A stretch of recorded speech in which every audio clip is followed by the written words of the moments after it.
Resistance to that is our love is really profound. To claim the following, that,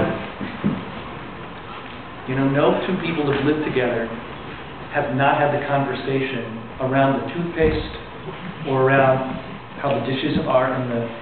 I've said this here before. I have to, when I do the dishes, the big ones go first in the drain board, then the medium size, and the small and I get in trouble if it's not that way. And we decided that Steve is in charge of the order of the drain board.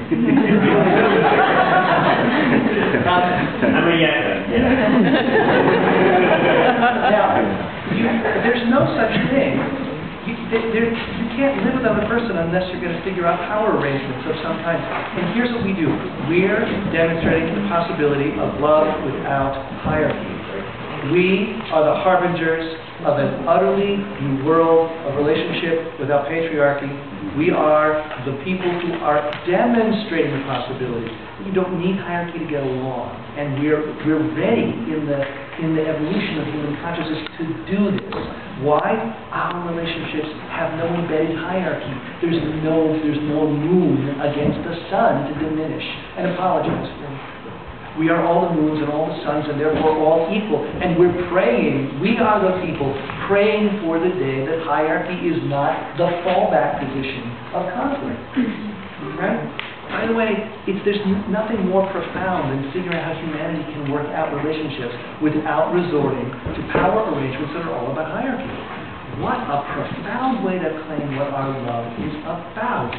We are here to do something, not merely to knock at a door and say, please let us in to your screwed up heterosexual hierarchical relationships. No, we are here to actually not only look, I don't want to give up the beauty of Adam and Eve in the garden. I think it's beautiful. I don't want to not celebrate. We're here to say, have you looked at the chapter after that? Do you see what happened to the world and the cracks in the hope of equality and the frames by which the moon was diminished and God's sin against it? And don't you just desire for the restoration of the moon and a hope that's different for human relations? That's what we're here for. Now, for me, I just want to find a way to not actually merely be a kind of add-in, a codicil, an addendum to some other set of agendas. I really want to find a way for our love to actually be saying something that's not only for us. That's basically I actually did a relatively good job of being on time. The rest is your questions. So thank you.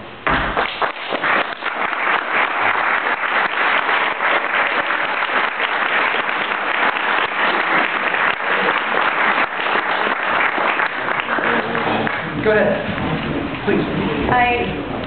It's all beautiful and brilliant and inspiring and lovely, and there are lots of things I like about it, but I just have to throw a really annoying wrench into the whole thing. And that is, I think the reason the foundational myth of Eden and Adam and Eve works is because everybody knows it and everybody embraces it as a great, inspiring, meaningful foundational myth.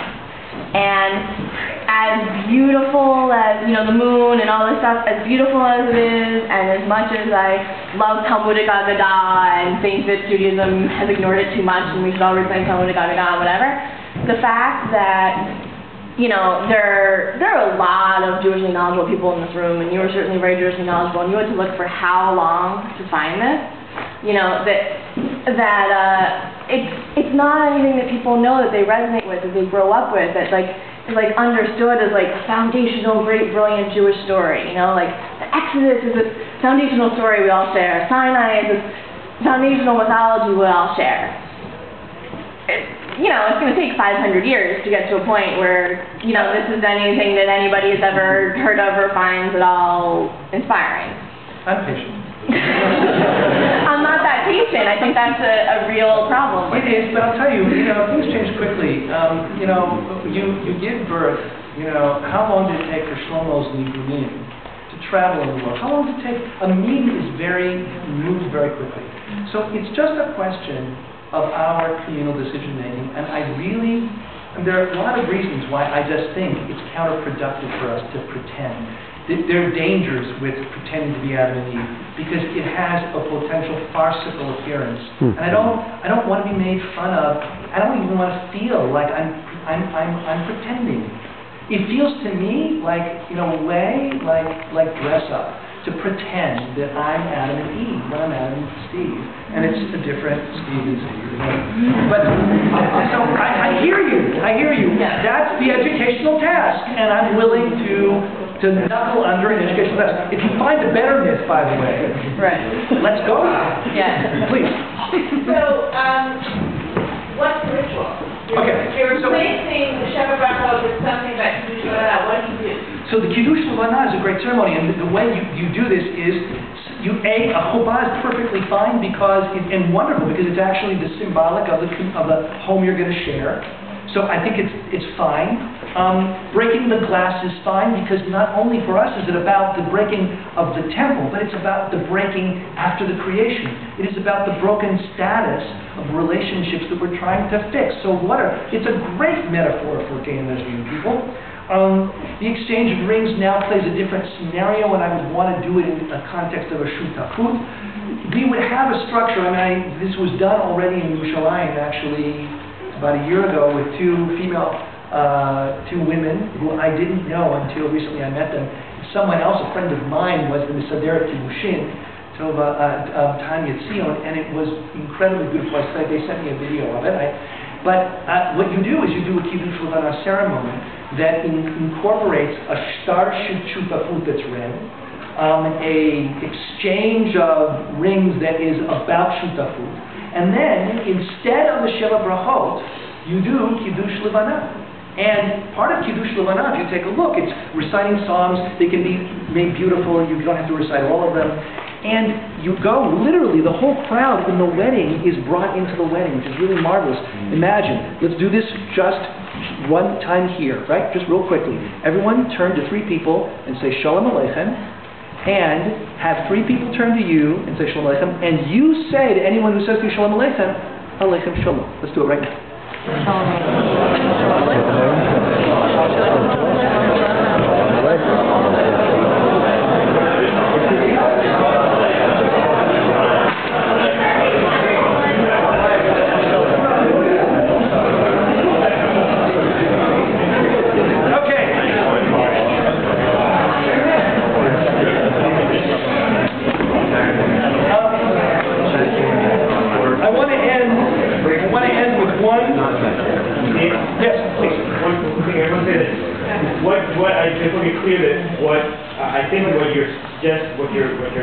Suggesting here is not this is a comment that this has made a cop-out for a real wedding, that actually support a real wedding in the state. That this shouldn't be called a partnership, it shouldn't be called a union, it should be called a wedding in the state, but this is how to put it in a Jewish context. Oh yeah, let me make it really clear that I think that marriage, but see, It's not a wedding. It's not a marriage. It's a civil union. No, It's a partnership with a sanctification. It's not a marriage. I don't know how you resurrect or reform a text, but it's not a marriage. It's a civil union. Well, I don't know what makes it a marriage. What would make it a marriage? We're calling it a marriage. Starting from I would call it a marriage. One. Oh, you could call it a marriage. I'm happy to call it a marriage. But we would be using different tools that would be less heterosexual to actually affect it. That's all. It's really the only difference. I'm happy to call it a marriage. Yes? Would you say that your solution is Kedat Moshe Yisrael, and you have a ring, and say that this is Kedat Moshe Yisrael, this is the other is Kedat Moshe Yisrael? So I wrote an article about all this, and maybe Jay can find a way to get it to you, but my suspicion is that we have to decide. Kedat Moshe Yisrael is premature. What does that mean? It means according to the laws of Moses in Israel. You say, behold, you are sanctified to me according to the laws of Moses in Israel. To do that prematurely when it's not yet is maybe, I don't know, we could do it in hope that it will be. Because isn't what you constant, it's not out of whole cloth. Correct. The question is what God Moshe Yisrael means. It's a question of whether this is the communal norm. Kedam Moshe Yisrael Kadim, this is the accepted way to do this.